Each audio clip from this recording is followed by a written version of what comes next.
Eto na yata yung pinakamasakit na naranasan ko sa buong buhay ko, pero pinakamasarap sa pakiramdam dahil natupad na yung matagal naming hinihiling ng asawa ko. February 14 nga dapat check up ko lamang, pero pag ay isakin 4cm na ako, kaya naman dali-dali kami nagpahatid kay Ate Rose Ann at sa asawa niya dito sa Grace Mission Hospital. Buti na lang talaga matagal na kami prepared ng asawa ko, kaya yung dapat na date namin ay ayan, nandito kami naka-check-in sa hospital. Marami nga sa inyo nagtatanong kung saan daw ba ako nanganak, sa public or private. Sa private nga pala napili nitong asawa ko dahil pinaghandaan naman niya to, na mas mabuti nga na gumastos kesa nga daw pagsisihan namin, lalo na't first baby namin. Lahat ng check-up ko din ay sa private and kompleto lahat ng vitamins ko provided ng asawa ko, kaya sobrang swerte ko talaga na meron akong asawang katulad niya. Mga 2:30 PM nga ay naka-admit na ako dyan, pero wala pa akong pain na nararamdaman kahit 4cm na ako. Kaya ayan, pangiti-ngiti pa ako. At umaga, tanghali, hapon nga ay merong rasyon ng pagkain at masarap din naman yung luto dito. 7 PM na nga ay wala pa rin ako nararamdamang sakit, pero mga 6cm na ako. Kaya habang nagkukwentuhan kami ay naisipan ng asawa ko mag-room tour.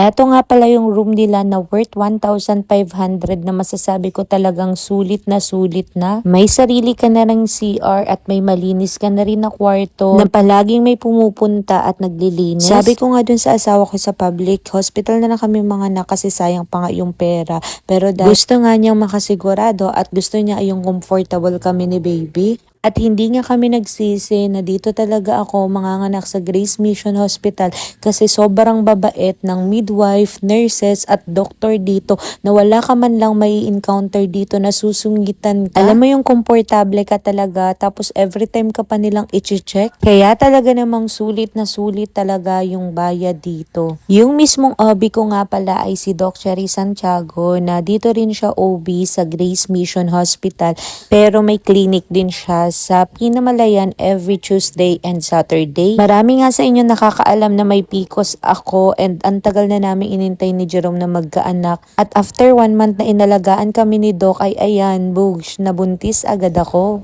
Kaya thankful ako kay Doc. Mga 9 PM na nga at dun ko na naramdaman yung sobrang sakit, walang kasing sakit. Mapapamura ka kahit hindi ka nagmumura, iiyak ka talaga dito ng sobra. Buti na lang talaga nandito palagi sa tabi ko yung asawa ko simula nung check-up ko hanggang sa pag-labor ko. Mga 9 PM to 11 PM, grabe yung pain na naramdaman ko dyan at akala namin February 15 lalabas si Arian, pero grabe, 11:59 lumabas siya at umabot pa talaga sa Valentine's Day ang aking anak. Grabe, mapapa-thank you Lord ka na lang talaga. Worth it lahat ng sakit nung narinig mo na yung iyak ng anak mo. Ito na rin yata yung pinakampangit na itsura ko kasi nga sobrang sakit ng naranasan ko at sobrang hirap. Pero thank you Lord talaga kasi paglabas ni Arian ay meron na agad siyang gatas na nadede sa akin. Ayoko na sanang i-vlog to, pero dahil ang daming videos na naipon ng pinsan ko na supportive na talagang hindi kami iniwan at talaga namang sinamahan kami ni Ate Love. Ayan, nakapag-edit tayo ng video. Super thankful talaga ako kasi nga nandyan sila nung panahong kailangan ko sila. Iba rin talaga pag may mga supportive kang family. Kaya super duper thank you sa family ko na palaging naandyan. Sobrang saya ng puso ko nang makita ko itong mag-ama ko kasi nga sobrang tagal din naming hiniling to.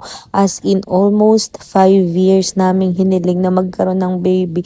And ngayon, totoo na siya. Andito na siya. Wala talagang imposible. Basta mag-pray lang tayo kay Lord. Ibibigay yun sa atin sa tamang panahon. Grabe, kahit puyat na puyat at walang tulog itong tatay niya, nakuha pa rin yung ngiti habang tinititigan yung anak niya. At buti na lang dumating yung kapatid nitong asawa ko, kaya nakaidlip na rin siya kahit papano para naman may lakas siya mamaya. Finally, eto na yung 9 months na pagkikrave ko. Worth it lahat kung ganito naman ka-cute at kagandang bata yung lalabas. Sa mga nagtatanong nga pala kung magkano yung naging bill namin dito sa Grace Mission Hospital, ay umabot ng almost 35,000, pero grabe, masasabi kong sulit at worth it naman kasi intinding-intindi. Normal delivery nga pala ako. February 14 ako na-admit and February 16 na kami na-discharge. Pero by February 15 ay discharge na ako. Si Arian nga lang yung nag-extend ng 1 day kasi 11:59 na siya lumabas, so kailangan niya ng 24 hours. And finally, nakauwi na ang aming bebe. bebe at nakapagpaaraw na.